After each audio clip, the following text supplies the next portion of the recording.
Well, it's that time of year. Everybody wants their heater to work. Getting there, huh? Not so much down here in Alabama, but it still gets a little cool here.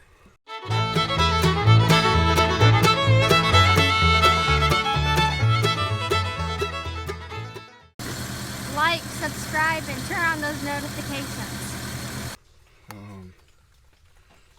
Mentioned in an earlier video that we added the coolant filter to the setup when we did a bunch of work a year or so ago. We put in a new radiator, water pump, thermostat, heater core. We also did AC stuff. That's coming in another video. Freeze plugs. Well, when we did all that, this thing was terrible. I had to flush it. It was as bad as any video you've seen about needing a flush.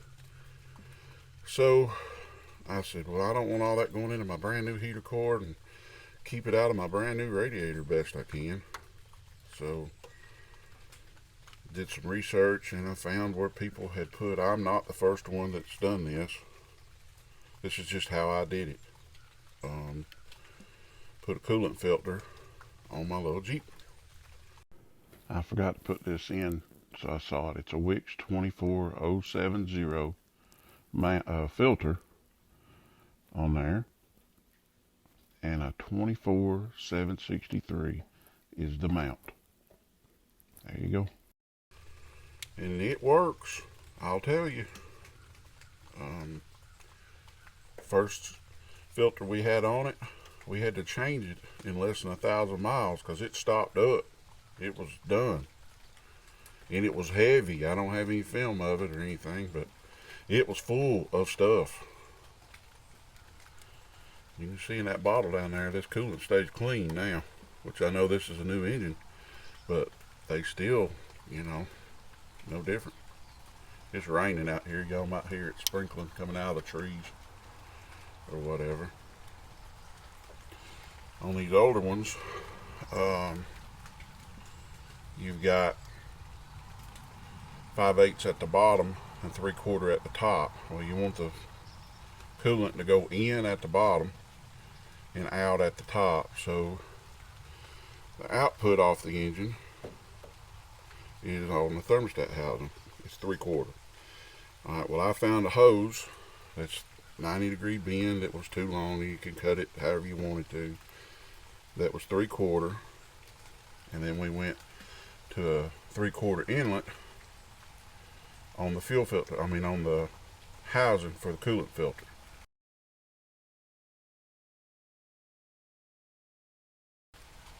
All right, that's a 1/2-inch NPT, a 3/4 hose barb.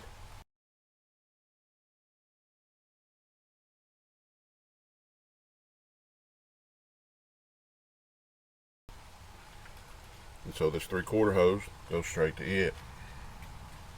All right, off of the housing, we got a 1/2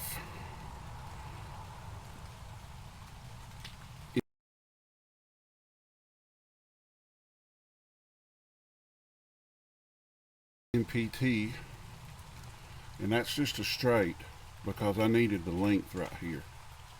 Okay, to get that hose around. You could do something different if you wanted to.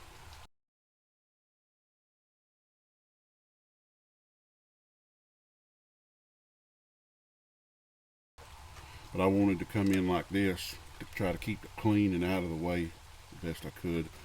I did have to bend the dipstick tube a little. But anyway, she drops to 5/8 right there.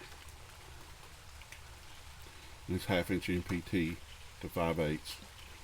And she drops 5/8 into the bottom. So that's just a 90-degree 5/8 hose.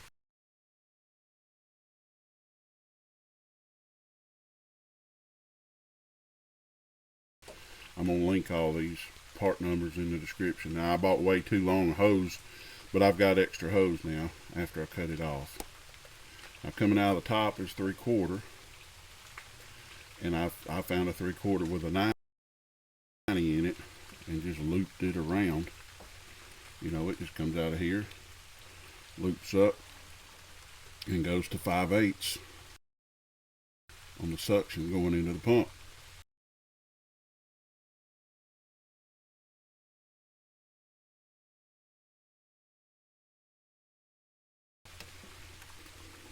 And that's all you got to do. Now I mounted the filter housing, the filter mount, to one of the valve cover bolts. You got these studs that come up, right? There's some studs there. And I just used a stud with a nut on it and mounted it right there. It went right on, no problem.